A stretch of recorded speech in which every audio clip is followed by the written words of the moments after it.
उस कमरे की खिड़की से नजारा शहर का नहीं, एक राज का था।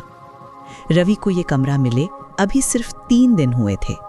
तीसरी मंजिल, पुरानी हवेली, और ठीक सामने एक खुली खिड़की जिसके पर्दे अक्सर आधे खुले रहते थे।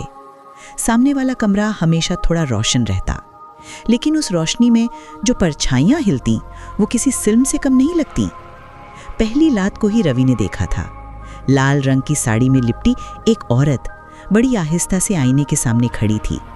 उसकी पीठ रवि की तरफ थी, बाल खुले हुए, कमर से नीचे तक लहराते। वो कुछ बुदबुदा रही थी और फिर उसने साड़ी का पल्लू कंधे से नीचे सरकाया। रवि की सांसें जैसे रुक गईं। उसने फौरन नजरें फेर लीं, लेकिन मन वहीं अटका रहा। कौन थी वो औरत? इतनी देर रात अकेली, और इतना आत्मविश्वास, जैसे उसे पता हो कि कोई देख रहा है। अगली रात वही समय, वही खिड़की। रवि का मन कहा मत देख, लेकिन आंखें कहती रहीं बस एक बार और फिर उस रात कुछ नया हुआ। वो औरत इस बार सामने आई। पूरा चेहरा साफ दिखा, हल्का सिंदूर, गीले बाल, सोने की झुमकियां। उसकी आंखें सीधे रवि की खिड़की की तरफ उठी। रवि चौंक गया। क्या उसने देख लिया? क्या वो जानती है कि कोई देख रहा है?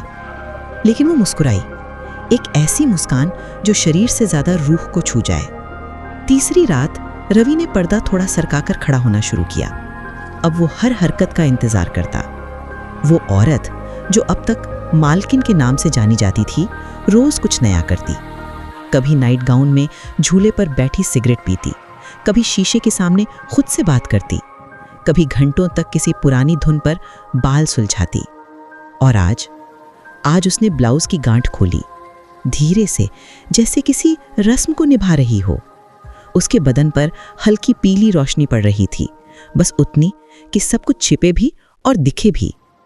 रवि की सांसें तेज थीं, दिल धड़क रहा था।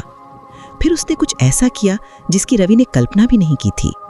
उसने धीरे से सामने का पर्दा पूरा खोल दिया और उसकी आंखें सीधे रवि से टकराई।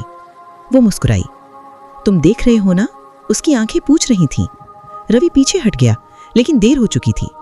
उस एक पल में कुछ टूट गया था, या शायद जुड़ गया था। उसने अपने कमरे की बत्ती बुझाई, लेकिन खिड़की से नजरें हटाई नहीं। मालकिन अब उसके सपनों में आने लगी थी, हर बार एक नए रूप में। कभी साड़ी में, कभी पुराने जमाने की पोशाक में, और कभी कभी बिना किसी कपड़े के, सिर्फ आंखों की भाषा बोलती हुई। अचानक दरवाजा खटखटाया गया। Tip tip tip. रवि ने चौंक कर देखा। रात के 1:30 बज रहे थे। दरवाजा धीरे से खुला। मालकिन सामने खड़ी थी, लाल साटन की साड़ी में, हाथ में पानी का ग्लास और एक मंद मुस्कान। पानी देना था, ऊपर से तुमने आज रोशनी नहीं जलाई तो सोचा कि तबीयत तो ठीक है ना। रवि की जबान जैसे सूख गई। उसकी आंखें जमीन पर थीं, लेकिन मन अब भी खिड़की पर। सब ठीक है, रवि ने धीरे से कहा। मालकिन ने मुस्कुराकर ग्लास पकड़ाया और जाते जाते एक हल्की सी बात कह गई। खिड़की से देखना अच्छा लगता है।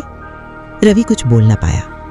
दरवाजा बंद हुआ, और उस रात रवि ने पहली बार महसूस किया वो हवेली सिर्फ ईंट पत्थर की नहीं थी, वहां कोई खेल चल रहा था। अगली सुबह रवि की खिड़की पर एक सफेद लिफाफा रखा मिला। उसमें सिर्फ एक लाइन लिखी थी, देखते रहो लेकिन छूना मत।